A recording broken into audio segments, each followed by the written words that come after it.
ஸ்டாண்டர்ட்ல பாத்துறோம் ஷார்ட்டா. இதுக்கு முன்னாடி 8th 7th 8th இல்லாதது என்னென்ன இருக்கோ அதை மட்டும் டிஸ்கஸ் பண்ணிருக்கோம். 9th ஸ்டாண்டர்ட்ல அட்டாமிக் ஸ்ட்ரக்சர் பாத்தீங்கன்னா அணுக்களோட கண்டுபிடிப்பு இருக்கும், ஆல்பா சிதறல்களின் துகள்களின் சிதறல். இது வந்து பாத்தீங்கன்னா யாரோட எக்ஸ்பெரிமெண்ட் அப்படின்னா ரூதர்பர்டோட எக்ஸ்பெரிமெண்ட். ரூதர்பர்டோட மாடல் கொடுத்துருக்காங்க. ரூதர்பர்ட் என்ன பண்றாரு, ஆல்பா பார்ட்டிகல் அனுப்புறாரு. இங்க வந்து பாசிட்டிவ் சார்ஜ், ஆல்பா பார்ட்டிகல் அப்படிங்கிறது ஒரு பாசிட்டிவ் சார்ஜ். ரூதர்பர்டோட இருக்கக்கூடிய ஆட்டம்ஸோட மாடலும் பாத்தீங்கன்னா பாசிட்டிவ் சார்ஜ். ரெண்டுமே பாசிட்டிவ் சார்ஜ் ஆகுறதுனால என்ன ஆகுது, உங்களுக்கு பட்டு சேம் சார்ஜஸ் ரிஃப்ளெக்ட் பண்ணும். அப்ப எதிரொலிக்குது. அப்ப உள்ள வந்து என்ன இருக்கு, பாசிட்டிவ் சார்ஜ் இருக்கு அப்படிங்கறத கண்டுபிடிக்கிறாரு. இதுதான் அவரோட ஹோல் எக்ஸ்பெரிமெண்ட். உங்களுக்கு புக்ல வந்து கொஞ்சம் டீடைலா இல்ல, தமிழ் புக்ல அப்படின்னு பார்ப்போம். தமிழ் புக்ல கொஞ்சம் டீடைலா இருக்காங்க பாருங்க. ஆல்பா பார்ட்டிகல் இது வந்து ஒரு மெல்லிய தங்க தகடு. இதுல பாஸ் பண்றப்ப இந்த பார்ட்டிகல் எதெல்லாம் உள்ள போந்து, சில பார்ட்டிகல் போகுது, சில பார்ட்டிகல் விலகி போகுது, சில பார்ட்டிகல் எதிர்த்து வருது. ஆல்பா பார்ட்டிகல் அப்படிங்கிறது ஒரு பாசிட்டிவ் சார்ஜ். ஸோ அப்ப எலக்ட்ரோஸ்டாட்டிக் ஃபோர்ஸ் லா படி என்ன சொல்றது, கூலும் லா படி சேம் சார்ஜஸ் ரிப்பல் பண்ணா ஆப்போசிட் சார்ஜ் அட்ராக்ட் பண்ணும். அந்த கான்செப்ட்ல இவர் என்ன பண்றாரு, உள்ள வந்து நியூக்ளியஸ்னு ஒரு பார்ட் இருக்குங்கிறத கண்டுபிடிக்கிறாரு. இதோட எக்ஸ்பெரிமெண்ட். இந்த எக்ஸ்பெரிமெண்டோட ஸ்டோரி எல்லாமே இதுல டீடைலா இருக்கும். புக் போய் ஒரு வாட்டி படிச்சீங்கன்னா என்ன பண்ணுங்க நல்லா புரியும். ரூதர்போர்ட் அதாவது 8th ஸ்டாண்டர்ட்ல ஜே தாம்சனோட தியரி பத்தி டீடைலா கொடுத்தாங்க. 9th ஸ்டாண்டர்ட்ல ரூதர்போர்ட் அட்டாமிக் மாடல் பத்தி கொடுத்தாங்க. ரூதர்போர்ட் அட்டாமிக் மாடல் பாத்தீங்கன்னா சென்டர்ல நியூக்ளியஸ் இருக்கும், பாசிட்டிவ் சார்ஜ். அதை சுத்தி ஆர்பிட்டல்ல எலக்ட்ரான் இருக்கும் அப்படிங்கறத கண்டுபிடிச்சிட்டாரு. அதுலயே சில என்ன இருக்கு, லிமிடேஷன் இருந்துச்சு. என்ன அப்படின்னு பாத்தீங்கன்னா நெகட்டிவ் சார்ஜ் எலக்ட்ரான்கள், எதிர்மின் சொல்லும் எலக்ட்ரான்கள் வந்து எப்படி வந்து அதை நியூட்ரல் பண்ணுது அப்படிங்கறது சொல்லல, நியூட்ரான் இருக்குன்னு அப்படிங்கறத சொல்லல. இதெல்லாம் வந்து பாத்தீங்கன்னா அவரோட லிமிடேஷன்ஸ். இதெல்லாம் இருக்கும் உங்களுக்கு புக்ல அப்படியே. அதுக்கப்புறம் போர் மாடல். போர் மாடல் தான் பாத்தீங்கன்னா எப்படி வந்து சன்னை வந்து ஒவ்வொரு ஆர்பிட்டல்ல ஒரு ஒரு பிளானட் சுத்துதோ அதே மாதிரி ஒவ்வொரு ஆர்பிட்டல் கூடு அப்படின்னு இருக்குன்னு சொன்னாரு. அதை KLMN அப்படின்னு சொல்லிட்டு அவர் வடிவமைச்சரும் போர் தான். இது நான் என்ன சொன்னேன்.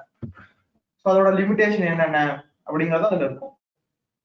அப்புறம் டிஸ்கவரி ஆஃப் நியூட்ரான் கண்டுபிடிச்சாங்க 1920. ரூதர்போர்டு வந்து யாரு, ரூதர்போர்டு வந்து ஒரு பார்ட்டிகல் இருக்குங்கிறத அசம்ஷன் பண்ணாரு. ஆனா அவரால் கண்டுபிடிக்க முடியல. அதை சாட்விக் அப்படிங்கிறத நியூட்ரான் அப்படிங்கிறத கண்டுபிடிச்சாரு. ஸோ ரூதர்போர்டோட ஸ்டூடெண்ட் தான் சாட்விக் அப்படிங்கிறவர். ஓகேவா. அந்த இயர் அந்த சயின்டிஸ்டோட நேம் பாருங்க. இது வந்து கொஸ்டின்ல கேட்டிருக்காங்க, நிறைய வாட்டி கேட்டிருக்காங்க. இந்த நியூட்ரானை கண்டறிந்தவர் யார் அப்படின்னு சொல்லிட்டு ஒரு 3 வருஷத்துக்கு முன்னாடி டிஎன்பிஎஸ்சி கொஸ்டின் எடுத்து பாத்தீங்கன்னா ரிப்பீட் ஆகும். அதனாலதான் அந்த சயின்டிஸ்ட் ரிலேட்டா இருக்கக்கூடிய இதை டிஸ்கஸ் பண்றது காரணமா தான். ஏன்னா இன்கேஸ் கொஸ்டின் வரதுக்கு சான்சஸ் இருக்கு. அதுக்கப்புறம் fundamental particle, electron, proton, neutron, அதோட சார்ஜஸ், மாஸ் ஏற்கனவே பார்த்ததுதான். அடுத்து பாருங்க டூயின் ஃபேக்ட் ஒன்று இருக்கு பாருங்க. அணுவின் அடிப்படை துகள்களான புரோட்டான்கள், நியூட்ரான்கள், எலக்ட்ரான்கள் நீங்களாக அணுவின் உட்கரில் உள்ள பிற அடிப்படை துகள்களாக மெசான்கள், நியூட்ரோனின்கள், ஆன்டி நியூட்ரன்கள், பாசிட்டான்கள். இது இப்ப ரீசெண்டா கண்டுபிடிச்சது. அதாவது அணுக்கள்ல நியூட்ரான் இல்லாமலும் சில துகள்கள் இருக்கு அப்படின்னு சொல்லிட்டு இப்ப ரீசெண்ட் வந்து கண்டுபிடிச்சிருக்காங்க. இது வந்து கரண்ட் அஃபேர்ஸோட எடுத்துக்கலாம். இது கேட்பாங்க. மெசான்கள், நியூட்ரியோன்கள், ஆன்டி நியூட்ரான்கள், பாசிட்ரான்கள். இந்த மாதிரி சின்ன சின்ன பார்ட்டிகள் அதுல இருக்கு. அது என்னங்கிறத நோட் பண்ணி ரொம்ப ரொம்ப இம்பார்ட்டன்ட். அதுக்கப்புறம் அணியன் நிறையன். அணியன் நிறையனை பத்தி நம்ம லோவர் ஸ்டாண்டர்ட்ல உங்களுக்கு டீட்டெயிலா பார்த்தோம். அதை கொஞ்சம் டீட்டெயிலா கொடுத்துட்டாங்க. அப்படின்னா அணியன் அப்படிங்கிறது இசட்டையும், ஷால் ஜெர்மானிய மொழியில் ஷால்னா மொழியில் எண் என்று பொருள். ஸோ இந்த ஜெர்மானிய மொழி அதோட அர்த்தம் புரிஞ்சுக்கணும். அப்புறம்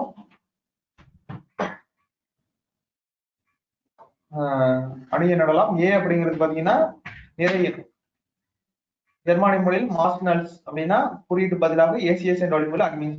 அதோட டீட்டெயில் கொடுத்துருப்பாங்க. என்னென்ன இதோட பேசிக் ஃபார்ம் எப்படி பாத்தீங்கன்னா எக்ஸ் ஏ இசட். இதான் ஒரு பேசிக் ஃபார்ம். இசட் அப்படிங்கிறது மாஸ் நம்பர், ஏ அப்படிங்கிறது அட்டாமிக் நம்பர். அப்புறம் எலக்ட்ரானிக் கான்பிகரேஷன். எலக்ட்ரானிக் கான்பிகரேஷன் நான் ஏற்கனவே போட்டு காட்டினேன். அதாவது ஒவ்வொரு ஆர்பிட்டல்லையும் எத்தனை எலக்ட்ரான்கள் இருக்கணும் அப்படிங்கிறது எலக்ட்ரான் கான்பிகரேஷன். இப்ப கார்பனுக்கு 6 புரோட்டான் 6 எலக்ட்ரான் இருந்துச்சுன்னா அந்த 6 எப்படி நீங்க பிரிக்கணும், 2,4 பிரிக்கணும். இதுக்கு பேர் தான் எலக்ட்ரான் கான்பிகரேஷன். 1 2 3 4 ஒவ்வொரு கூட்டுக்கும் 2n² தான் ஃபார்முலா. இப்போ எத்தனை எலக்ட்ரான் போட்டீங்கன்னா அது அப்படியே பிரிச்சுக்கும். அப்புறம் அந்த டியூனோ ஃபேக்டர் பாருங்க, புரோட்டான்களையும் நியூட்ரான்களை இணைக்கும் விசையானது ஈர்ப்பு விசையை காட்டிலும் மிகவும் வலிமையானது. இதுவாக யுகாவா விசை என்று அழைக்கப்படுகிறது. யுகாவா விசை அதாவது நியூக்ளியர் ஃபோர்ஸ்னு சொல்லுவாங்க இதை. அது வந்து இன்னொரு இதுல சொன்னாங்கன்னா ஸ்ட்ராங் ஃபோர்ஸ், யுகாவா ஃபோர்ஸ் அப்படின்னு சொல்லுவாங்க. வித்தியாசமா கொடுத்துருக்காங்க, இதை நோட் பண்ணிங்க. இது வந்து கிராவிடேஷன் ஃபோர்ஸ்னா ரொம்ப பவர் ஃபோர்ஸ். யுகாவா ஃபோர்ஸ் அப்படின்னா நியூக்ளியர் ஃபோர்ஸ் அப்படின்னா இருக்கு.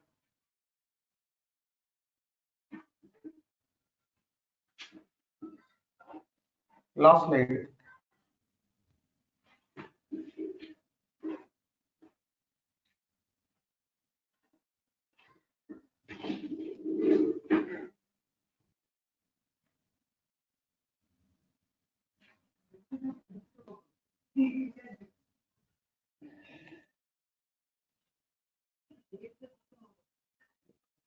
அடுத்து geometry representation of atomic structure of element. ஒவ்வொரு எலிமெண்டோட விளக்கம் பாருங்க. இப்ப ஆக்சிஜன் எடுத்தீங்கன்னா அதோட எலக்ட்ரான் கான்ஃபிகரேஷன் எப்படி இருக்கு? ஃபர்ஸ்ட் ஆர்பிட்டல்ல 2, ரெண்டாவது ஆர்பிட்டல்ல 6, மொத்தம் 8. எலக்ட்ரானோட நம்பர் 8. அது எப்படி எழுதணும்? 2,6 எழுதிருக்காங்க. இந்த மாதிரி ஒவ்வொரு ஆட்டோமிக்கும் பிரிச்சு எழுத தெரிஞ்சுக்கணும். அதுக்கப்புறம் பாருங்க, டியூன் எஃபெக்ட். அணுக்கள் மிக நுண்ணிய நிறை எண்களை பெற்றுள்ளதால் அவற்றில் கிராமில் அளவிட முடியாது. ஸோ ரொம்ப மைனூட்டா இருக்குது. நம்ம பாத்தீங்கன்னா கோல்டு, நம்ம போடுற ரிங்கு, இந்த மாதிரி நகைகளை வந்து கிராம்ல அளவிடுவோம். ஆட்டம்ஸ் வந்து அதை விட ரொம்ப லோவா இருக்கக்கூடியது. ஸோ அதனால அது என்ன சொல்றாங்க, ஏஎம்யூ அணுநிறை அலகுன்னு சொல்லுவாங்க. ஏஎம்யூ அப்படிங்கிறது அமு அப்படின்னு சொல்லுவாங்க. இது வந்து எதுக்கு இந்த யூனிட் யூஸ் பண்றாங்க அப்படின்னா ஆட்டம்ஸ் நிறையன்களை அளவிடுறதுக்காக. ஸோ ரொம்ப கம்மியான நிறைய இருக்கிறதுனால அது ரொம்ப அளவிடுறதுக்கு இது வந்து நானோமீட்டர்ல குறிக்கப்படுகிறது. நானோமீட்டர்ங்கிறது என்னன்னு ஏற்கனவே பார்த்தோம். நானோமீட்டர் ரிப்பீட் ஆகுது பாருங்க. அப்ப இதெல்லாம் கொஸ்டின்ல இருக்கு, நிறைய சான்ஸ் இருக்கு. அதுக்கப்புறம் ரொம்ப முக்கியமான கொஸ்டின் பாருங்க, scanning electron microscope, SEM. So இது மூலமா தான் பார்வையிடுறாங்க எலக்ட்ரானோட அணுக்களோட மிக நுண்ணிய பொருளை வந்து அணுக்களை வந்து எப்படி பாடலாம் அப்படின்னு பார்த்தீங்கன்னா எலக்ட்ரான் மைக்ரோஸ்கோப் அதுல ஸ்கேனிங் எலக்ட்ரான் மைக்ரோஸ்கோப் அப்படிங்கிற ஒரு அட்வான்ஸ்ட் மைக்ரோஸ்கோப். நார்மலான மைக்ரோஸ்கோப்புக்கு எலக்ட்ரான் மைக்ரோஸ்கோப்புக்கு என்ன வித்தியாசம் அப்படின்னா, நார்மலான மைக்ரோஸ்கோப் லைட் மைக்ரோஸ்கோப் சொல்லுவாங்க. வெளிச்சத்துல நம்ம கண்ணால வச்சு ஜூம் பண்ணி பார்க்கறது. எலக்ட்ரான் மைக்ரோஸ்கோப் அப்படிங்கிறது கேமரா இருக்கும், கேமரா பிக்ஸ் பண்ணிட்டு சிஸ்டத்துல ஜூம் பண்ணி பார்க்கலாம். ஸோ இது வந்து இதோட அட்வான்டேஜஸ். ஓகேவா? So arrangement of electrons in atoms element having atomic number 1 to 20. So 20 வரைக்கும் இருக்கக்கூடிய எலமெண்ட்ஸ் கொடுத்துட்டாங்க, அதோட சிம்பிள் கொடுத்துட்டாங்க, number of atomic number of proton of electron, அதோட அட்டாமிக் நம்பர் என்னன்னு கொடுத்தாச்சு, மாஸ் நம்பர், புரோட்டானோட மாஸ் நம்பர் கொடுத்தாச்சு, neutron atomic number of neutrons number கொடுத்துட்டாங்க, அதாவது எக்ஸ்ட்ரா வந்துச்சுன்னா அது எவ்வளவு இருக்கும், electron configuration, K shell, L shell, M shell, N shell இதுல எப்படி டிஸ்ட்ரிபியூட் ஆகும் அப்படிங்கிறது கொடுத்துருக்காங்க, வேலன்சி கொடுத்துருக்காங்க, இதுல எது மெட்டல் எது நான் மெட்டல். இந்த டேப்லெட் காலம் ரொம்ப ரொம்ப முக்கியம். இந்த டேப்லெட் காலம் படிச்சதுனால இதுல இருந்து ஒரு கொஸ்டின் வந்து. அதுவும் இல்லாம நீங்க பேசிக்கா என்ன பண்ணணும், பீரியாடிக் டேபிள்லாம் போறதுக்கு முன்னாடி ஒவ்வொரு எலமெண்டோட சிம்பிள் எல்லாம் தெரிஞ்சுக்கணும். மொத்தம் 20 எலமெண்ட் கொடுத்துருக்காங்க, அதோட எலக்ட்ரான் கான்ஃபிகரேஷன் தெரிஞ்சுக்கணும், வேலன்சி தெரிஞ்சுக்கணும். ரொம்ப ரொம்ப முக்கியமான டேபிள். ஃபுல்லா க்ரோத் பண்ணிருங்க. ஃபுல்லா இந்த டேபிள்ல இருந்து எந்த இடத்துல இந்த கொஸ்டின் கேட்டாலும் நீங்க சொல்லணும். ஆக்சிஜன் அப்படிங்கிறது என்ன, மெட்டலா நான் மெட்டலா கேஸா? ஆக்சிஜன் அப்படிங்கிறது ஒரு நான் மெட்டல். ஓகேவா? நியான் அப்படிங்கிறது ஒரு நோபல் கேஸ், சோடியம் அப்படிங்கிறது ஒரு மெட்டல். இந்த மாதிரி எல்லாத்தையும் கிளாசிஃபை பண்ணி சொல்ல தெரிஞ்சுக்கணும். இந்த மாதிரி பேலன்ஸ் கேட்டாலும் சொல்ல தெரிஞ்சுக்கணும். ஓகேவா? அந்த அளவுக்கு தரவு பண்ணி தமிழ் வெர்ஷன். உங்களுக்குள்ளே இந்த டேப்லெட் காலம் இருக்கும், டீட்டெயிலாக கோத்ரூ பண்ணிருங்க. Hydrogen, helium, lithium, beryllium, boron, carbon, hydrogen, oxygen, fluorine, neon, sodium, magnesium, aluminium, silicon, phosphorus, sulphur, chlorine, argon, potassium, calcium. தான் 20 அட்டாமிக் நம்பர் 1ல இருந்து 20 வரைக்கும் இருக்கக்கூடிய எலமெண்ட்ஸ். அதுக்கப்புறம் அதோட எலக்ட்ரான் கான்ஃபிகரேஷன் கொடுத்துருக்காங்க, அது நல்லா டீட்டெயிலாக கோத்ரூ பண்ணுங்க. ஹைட்ரஜனோட கான்ஃபிகரேஷன் எப்படி இருக்கு, ஹீலியம், அதுக்கப்புறம் லித்தியம்ங்கிறது 3வது டிராயிங். இந்த டிராயிங் பாத்தீங்கன்னா நல்ல கிளாரிட்டியா புரியும். அப்புறம் beryllium, boron, carbon, nitrogen, oxygen. முதல் 20 தர்மங்கள்ல அணு அமைப்போட வரைபடம் தமிழ்ல. Hydrogen, helium, lithium, beryllium, boron, carbon, hydrogen, oxygen. அதுக்கப்புறம் fluorine, neon, sodium, magnesium, aluminium, silicon, phosphorus, sulphur. அதோட LKLM இந்த செல்லுல எப்படி இருக்கு கண்டுபிடிச்சா இருக்கு அப்படிங்கறத கரெக்டா பார்த்துக்கணும். இது ஸ்கூல் புக்ல இருக்கும், நல்லா க்ரோத் அவுட் பண்ணிட்டுங்க.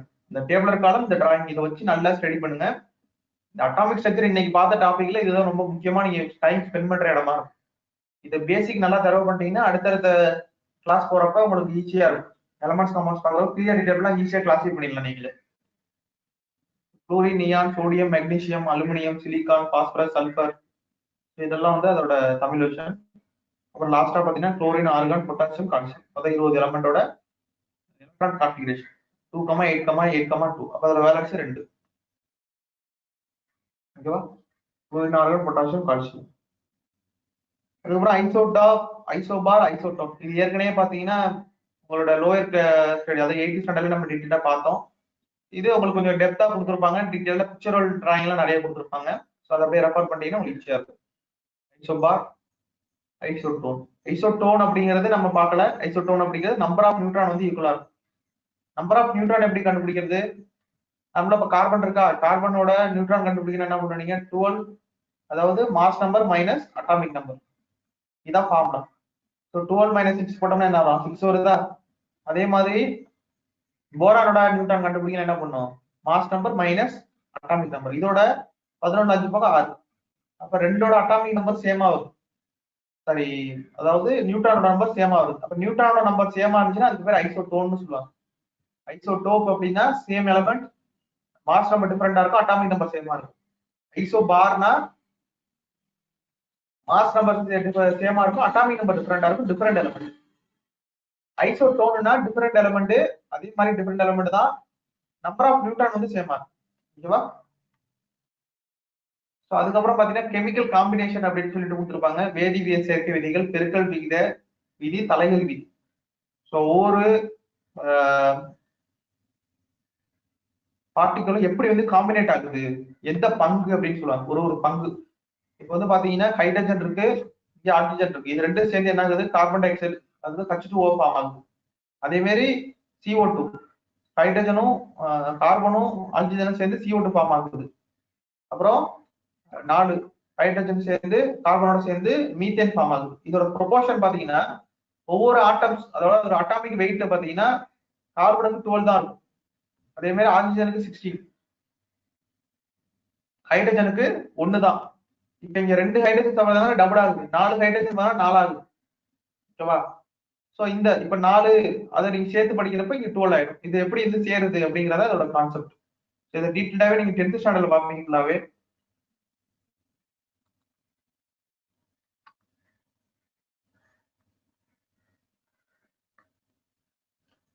சோ அதுக்கப்புறம் பாத்தீங்கன்னா இது வந்து ஜஸ்ட் இன்ட்ரோடக்ஷன் தான் கொடுத்துருக்காங்க. அதுக்கப்புறம் குவாண்டம் நம்பர்ஸ் பத்தின ஒரு டீடைல் கொடுத்துருக்காங்க பாருங்க. குவாண்டம் நம்பர்ஸ்ல வந்து பிரின்சிபல் குவாண்டம், கோண உந்த quantum, artificial quantum, magnetic quantum, spin quantum அப்படின்னு சொல்லிட்டு NLMNS. நீங்க KLMN அப்படிங்கிறது போர் மாடல், அதுக்கப்புறம் வர்றது குவாண்டம். ஸோ அதை பத்தின ஜென்ரலா ஒரு இன்ட்ரோடக்ஷன் மட்டும் இதுல கொடுத்துருக்காங்க. அடுத்த ஸ்டாண்டர்ட்ல நீங்க கொஞ்சம் டீடைலா படிப்பீங்க. முதன்மை ஆற்றல் மட்டம், சப் செல்லு, அதுக்கப்புறம் orbit orientation shell, spin of electron shell. இதுக்கு NLMNS 4 ஸ்டாண்டர்ட் கொடுத்துருக்காங்க.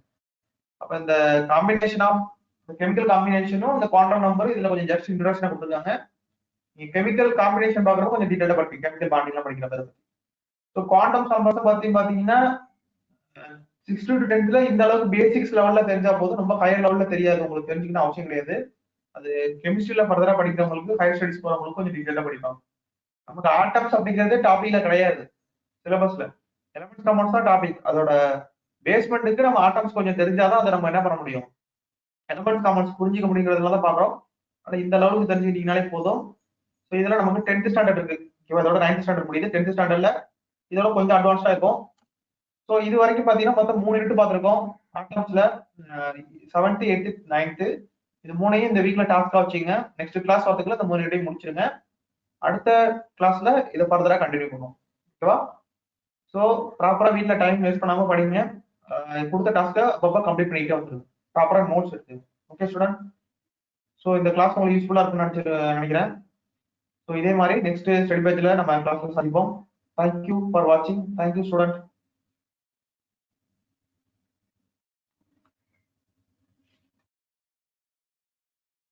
இந்த மாதிரி டெய்லி நியூஸ் அஃபேர்ஸ்க்கு விஷன் அகாடமியை சப்ஸ்கிரைப் பண்ணுங்கள். மறக்காமல் பக்கத்தில் இருக்க பெல் பட்டனை ப்ரெஸ் பண்ணுங்கள். இந்த வீடியோ உங்களுக்கு பிடிச்சிருந்துச்சுன்னா லைக் பண்ணுங்கள், ஷேர் பண்ணுங்கள். இந்த வீடியோ பற்றி ஏதாவது டவுட்ஸ் இருந்துச்சுன்னா கமெண்ட் பண்ணுங்கள்.